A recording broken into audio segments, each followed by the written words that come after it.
Snoop, he told a story before about seeing Biggie in Atlanta after Tupac died, and he said that y'all was Mm-hmm. smoking weed in a hotel, and he was saying that Biggie was telling him how much love he had for Pac. Give me a detailed account of the incident that Snoop was talking about. Oh, we was in Atlanta. I mean, I'm the one that made it happen. You should see another interview where Snoop talked about it. I'm the one that made it happen because I was actually downstairs in the lobby, and I ran into Snoop, and and I knew the relationship and I knew how important that was to Big, because he was cool with Snoop, and I was like, yo, Snoop, Big want to holler at you. And, of course he was like a little confused at first, but he was like, hell yeah, I will. I was like, all right. I gave him the room number. Yo, come upstairs, come holler at Big. Like, you know what I'm saying? And he came upstairs and him and Big chopped it up. Like, real men. Just talked. And first of all, they never had no real issues anyway, but just Big just wanted to, let him know, like, yo, dog, that shit is nothing personal with nobody else. I didn't really want that drama anyway, to begin with Tupac anyway, you know what I'm saying? You see, I didn't feed in.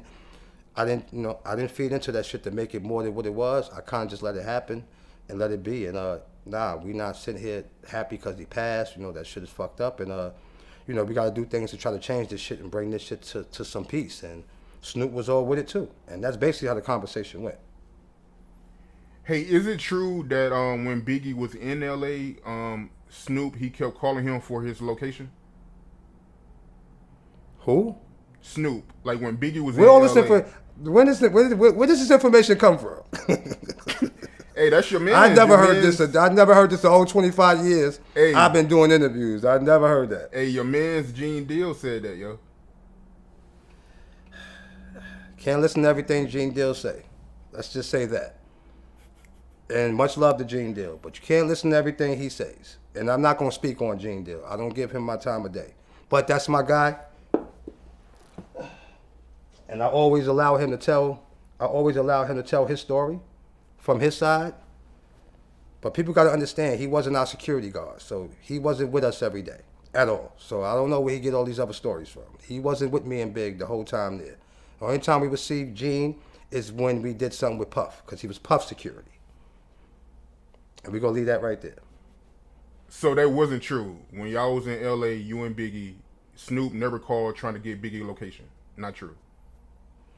I don't recall none of that. I mean, when we first got to LA, the first person we bumped into was Daz. And he was in the studio with Puff, playing Puff beats. So I think if Snoop wanted to find our location or anything, I think he could have reached out to Puff. He could have reached out to Daz. Daz was in cahoots with us, in touch with us. I think he could have got Biggie location, or if he wanted to holler at Big, it was definitely possible. I get harassed by fans that talk to me about Gene Deal or his fans or people. I don't get into that because that's something I don't like to keep reliving. You know what I'm saying? Like, I actually lost my homeboy, my brother, and that's a sensitive thing for me, and I don't owe fans explanations or nobody else. It's not that important to me that I entertain fans and people about this situation. I care about his kids, his mother. That's more important to me. The friends. You know what I mean? And that's a very touchy subject. And I feel like he touches on it. Like, and I want to know, what's your point on it? To bring it to the world. All this information you should bring to his kids, to his mother, people like that it more matters to. You know what I'm saying? So I don't like touching on it. So I don't watch him. So I don't know what he be saying is fabricated or true. As far as us out there, he wasn't around us a lot. You know what I mean? Because a lot of time we was doing our own thing. We would only see Puff at certain times, or when there was certain work to be done. Outside of that, we was out doing our own thing every day. Just making our own runs, doing our own thing. And we had our other security that Puff was requiring us to. We had our own other people.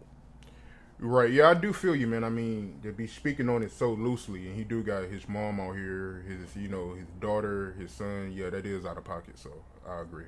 They don't want to keep, they don't want to keep reliving that. It's not the easiest thing to talk about. You know what I'm saying? Like, I just watched the documentary that came on TV the other day. Sitting home yesterday, I start tearing up. It's like just to relive that, and I don't want to keep that's not one of the best things to relive. You know what I mean? And it's like, we don't want to keep hearing that. And these people keep saying, people hit me and be like, oh, you know more than what you know, this and that. Like, don't never question me about my situation with my friend.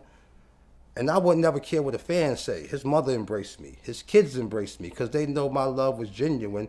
But you out here doing interviews and got people questioning me and my loyalty with my, like, I wouldn't be a stand tall guy for his family if I did know something. They would know it. I'm not going to tell these fans or people that barely give a fuck about what's going on or just want to be in the business. That's not my concern to please these people. My concern is to make sure his family and his kids and all that is good. I don't care about pleasing these motherfucking people because these fans will turn their back on you any given Sunday when they feel like it.